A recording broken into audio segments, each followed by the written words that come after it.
তারা বেশি গরিব মানুষ। আজ জামাই সুস্থ বাবা আমি কি চাই চিকিৎসা চাই। দর্শক, দাঁড়িয়ে আছি বাংলাদেশ মিয়ানমার সীমান্তে। আমার পিছনে রাখাইন রাজ্য, যেখানে দীর্ঘ প্রায় 2.5 বছর ধরে মিয়ানমারের সশস্ত্র বিদ্রোহী সংগঠন আরকান আর্মি ও জান্তা বাহিনীর মধ্যে গৃহযুদ্ধ চলছে। গেল রোববার মিয়ানমারের বিদ্রোহী সংগঠনগুলো আরকান আর্মির সাথে পাল্টা গোলাগুলি চলে। এই আরকান আর্মির গুলিতে বাংলাদেশি এক কন্যা শিশু গুলিবিদ্ধ হয়। পরে আশঙ্কাজনক অবস্থায় তাকে চট্টগ্রাম মেডিকেল কলেজ হাসপাতালে নিয়ে যাওয়া হয়।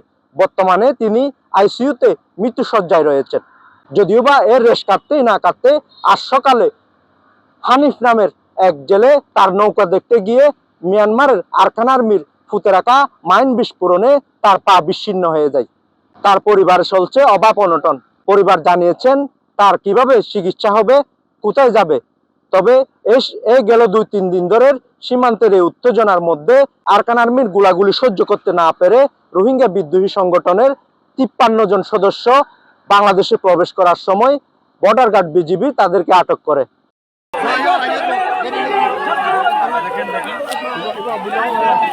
আমরা এই বিষয়ে স্থানীয়দের সাথে কথা বলবো এবং আজ সকালে যে মাইন বিস্ফোরণ হয়েছে সেই তার বাড়িতে আমরা যাব। উনি হলেন অত্যন্ত একটা গরিব মানুষ।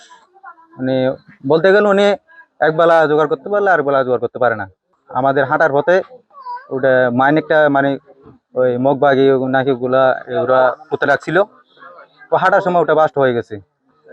তাহলে আমার শালার একটা পা অলরেডি নষ্ট হয়ে গেছে, ওটা দিয়ে আর কাজ হবে না, বা 2টা পাও নষ্ট হয়ে গেছে। এই বিচারও চাই, আমরা সরকারের কাছে বিচার চাই আর সহযোগিতাও চাই। ঠিক হচ্ছে নবী হোসেন গ্রুপ, আরসা গ্রুপ ওরা ওখানে যাইয়া দল বল লইয়া ব্যবসা করিবার জন্য যাচ্ছে। ওরা এখন দেশ হল্লা যাচ্ছে না, ব্যবসা করার জন্য যাচ্ছে। ওখানে আমাদের বাংলাদেশের ভিতরে মাইন বয়ে চলে গেছে। আমরা তো জানি না মাইন বয়েছে ওখানে। আমাদের 24টি ঘন্টা ওখানে যাইতে হয়। আমাদের রুচিটা ওখানে, আমাদের জ্বালা আছে, নৌকা আছে, বাইতে পাঠাচ্ছি নৌকার ছাপার জন্য। তো ওখানে যে মাইন বইছে আমার বাড়িতে জানা না।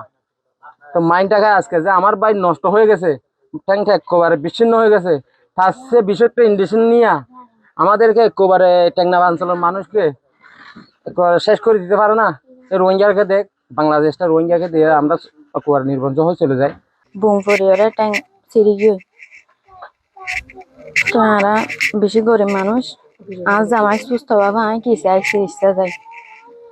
বাংলাদেশের বর্ডারের ভিতরে আরকান আর্মি আমাদের বাংলাদেশের এখানে বিভিন্ন জায়গায় বিভিন্ন স্থলে মাইল বিস্ফোরণ বসেছে। বলতে গেলে এখানে প্রশাসনের কোনো ভূমিকা নাই বলতে চলে বর্ডারে। অর্থাৎ আমরা মনে করি সরকার সীমান্ত নিয়ে একেবারে ব্যর্থতা। আমরা একেবারে এখানে 9 বছর ধরে রোহিঙ্গা নিয়ে অনেক আমরা ঝুঁকিপূর্ণতা আছি। আমরা অতি দ্রুত রোহিঙ্গার প্রত্যাবাসন চাই, আমাদের নিরাপত্তা চাই। এখানে উঠে টাইনা মানুষের 24 জন্যই আতঙ্কে আছে। এখানে চোর ডাকাত অপহরণ সব কিছু চলতেছে এবং এখানে মাদক কারবার বেড়ে যাচ্ছে। এখানে বিজিবি যারা এখানে প্রশাসন আছে বলতে গেলে বর্ডারে কোনো ভূমিকা নাই বলতে চলে। যদি কোনো ভূমিকা থাকতো গতকাল আমাদের একদিন গুলি খেত না।